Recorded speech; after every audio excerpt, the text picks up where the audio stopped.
Welcome back, everybody. So you may think that negotiations are just for business, but our next guest says that it can actually improve every aspect of your life. She has spent decades teaching techniques to Fortune 500 executives, and now she's sharing all of her knowledge in a brand new book entitled Say Less, Get More. Fotini Iconomopoulos is back on the social. Welcome back, Fotini.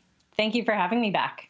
Okay, Fotini, we often think of negotiations as really happening mostly in a boardroom, but you say we can use negotiating skills in all kinds of other areas. How so? Yeah, well, negotiation is really just two people trying to reach an agreement. It's two people having a discussion. So when you broaden the definition of it, we actually have these conversations all the time at home, whether it's with unruly toddlers or partners or spouses or big fat Greek parents like mine. I know I've been practicing them at home for years, and it's made for better relationships for me. Okay, so once we've identified exactly what we want, you say we still need to create a roadmap to success. And you say there are steps to follow, which are identify, prevention, antidote. Break those three down for us. Yeah, so it's like if I decided I wanted to go to Disney World today, I wouldn't just get in my car and go, well, let me just feel my way there and I'll just figure it out, how to get from point A to point B. You would map it out. You would understand, okay, here's the highway to take, here's the bridge I want to be taking, and so on. And you may even figure out, okay, well, if there's going to be peak traffic or if there's going to be construction or something, some parade or something is going on that route, I'm going to have some alternate routes to get there as well. So the same goes in negotiation. You can anticipate some of the problems that could come up. Maybe they'll have an objection about this. Maybe they'll say no to that. Maybe they say no to my first proposal, so I'm going to have a backup proposal ready. So that becomes part of the process of understanding what can I do to prevent some of these obstacles from getting in my way. And then I take it a step further. When I'm consulting with high stakes negotiation clients, we also go, okay, if you've done all the prevention in the world, and then you still haven't been able to prevent all of those obstacles, now what? So you need to know what you're going to do in advance to go, okay, in that moment, instead of freaking out, I'm going to say this, or I'm going to ask a great question. So we'll do everything we can to create lots of options for ourselves, but then we also want to make sure that if we still get stuck, we have an antidote ready for that. And usually that comes in the form of being quiet or asking a great question. Okay, you also say that we should tailor techniques to like our unique selves. So you gave an example of something that worked for a colleague but didn't work for you. Can you tell us about that? Yeah, so I tell a lot of stories in the book where, when I first started consulting and doing this type of work, I would get loads of advice, whether it was from a friend who was going through a salary negotiation or a colleague who was running a similar workshop to me. What worked for them didn't work for me because I was a hell of a lot younger. I was the only female on the team, or they just weren't expecting somebody who looked like me. And so part of my message to everybody that I talk to is that you need to be authentic. I can give you some guideposts on what to say, but just mimicking somebody else, putting on a boxy power suit when that's not your thing, is going to just flip-flop on you. And people often ask me, they're like, can I just put a little bug in my ear? You tell me exactly what to say.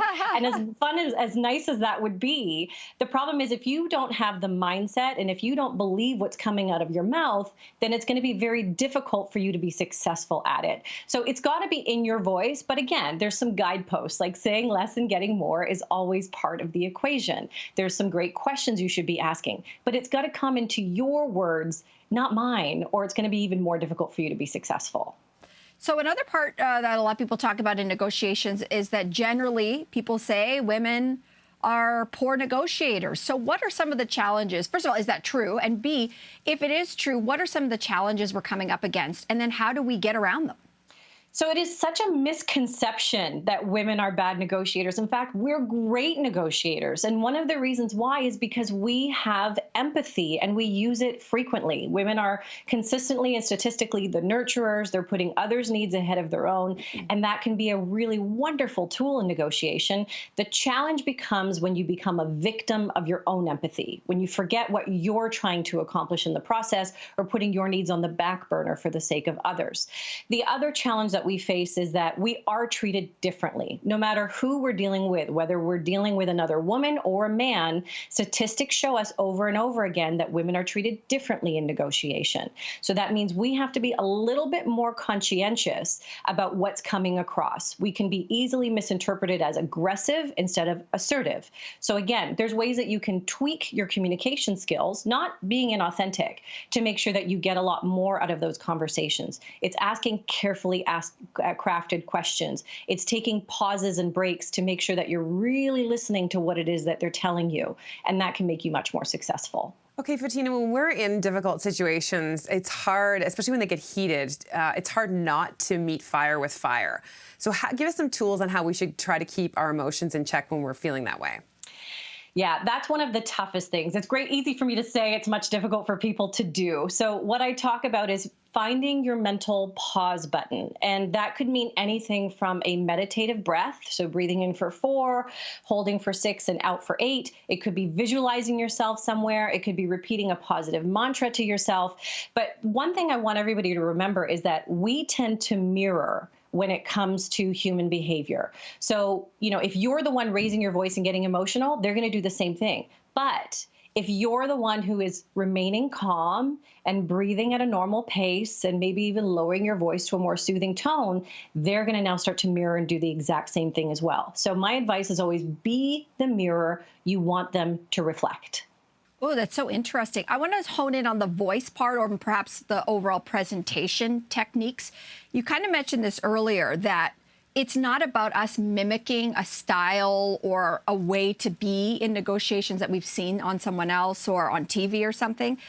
Explain why that is so important and what we should be focusing on when we're really thinking about that self-awareness and how we're coming across to someone. Yeah, the authenticity is key, and making sure that you bring your most credible self forward is also critical.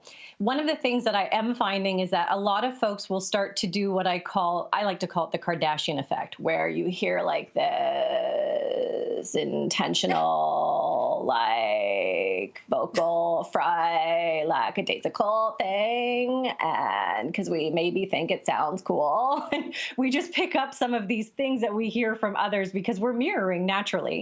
And then there's other stuff that we'll do when we're really nervous, and we'll do this inflection where our voice will go up at the end of a phrase instead of down. And as a result, we sound less credible because you sound like you're doubting yourself. So I guess I'm going to doubt you too. So it's about making sure that you are bringing your most authentic and credible self forward, being mindful of not just trying to perform as if you're somebody else. It's tapping into, I deserve to be here, and they should want to listen to me right now. So you make the argument that collaborative negotiations are more effective than competitive negotiations. So let's talk about what are some of the main differences. Yeah, when it comes to competitive negotiations, people always assume that negotiation means, oh, we're going to go in there and beat each other up. And it can feel that way from time to time when you're talking about cash. Cash is a competitive thing. Whatever you take, I lose. Whatever I take, you lose. So we're quite secretive about it, and we don't necessarily want to be forthcoming. But when you can think about this as what else is there to discover here? How can we grow the pie, to use a cliche? There's lots of values that you can bring forth that would actually make this conversation a lot easier, whether it's salary negotiations or dealing with your spouse at home. The moment you can open it up to just more than cash, now all of a sudden we're having a much more interesting and creative and complex conversation, which could result in tons of opportunities for the both of us, as long as we go in there with the attitude of, hey, is there an opportunity for collaboration here, or is it going to be this, competitive, you win, I lose? You'll find that most of the scenarios we face on a daily basis are less competitive than you realize. That is why we need to read your book. Fotini, thank you so much for joining us today. Thank you for having me back again. It's always a pleasure. And as you can see right behind her, her new book, Say Less, Get More, is out now. We'll be right back.